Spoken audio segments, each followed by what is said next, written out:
Guys বিনা মৌসুমে বিয়েবাড়ির দাওয়াত পাওয়া মানে কিন্তু লটারি জেতার মতো। তো ধরেন আজকে একটা লটারি পেয়ে গেছি। আসসালামু আলাইকুম everyone, welcome to my another blog. আজকে ফ্রাইডে, ঘুম থেকে উঠে কিচেনে যেয়ে দেখি মামুনি আমাদের জন্য খুরডালা, ভর্তা, ডিম ভাজি রান্না করেছে। তো এটা দিয়ে নাস্তা করলাম।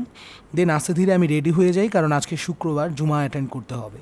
এর মধ্যেই আমার মা এসে আমাকে বলতেছে আজকে নাকি আমাদের দুপুরে কোথাও দাওয়াত আছে।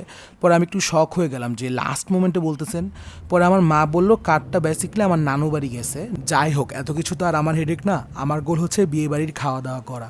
নামাজ শেষে আমরা বাইর হয়ে যাই। মাঝপথে আমার নানু আমার কাজিনকে রিসিভ করে আমরা ভ্যানুর উদ্দেশ্যে রওনা হই। ভ্যানুতে পৌঁছাতে আমাদের প্রায় দুপুর 2:30 বেজে যায়। এর মধ্যে ওরাও সার্ভিং অনেকটা লেট করে।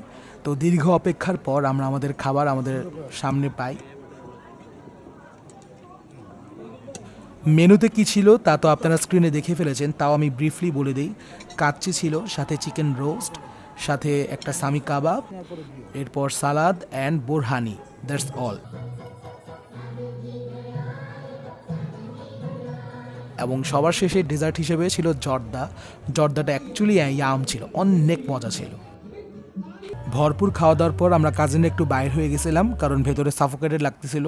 মাঝপথে গাড়ি থামিয়ে আমরা একটু জিয়া উদ্যানে নামি।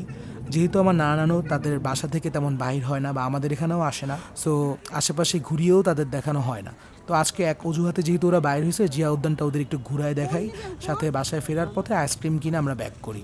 That's all for today. দেখা হচ্ছে নেক্সট ব্লগে। টিল দেন ভালো থাকবেন, সুস্থ থাকবেন, আমার পেজটাকে ফলো দিয়ে যাবেন। আল্লাহ হাফেজ।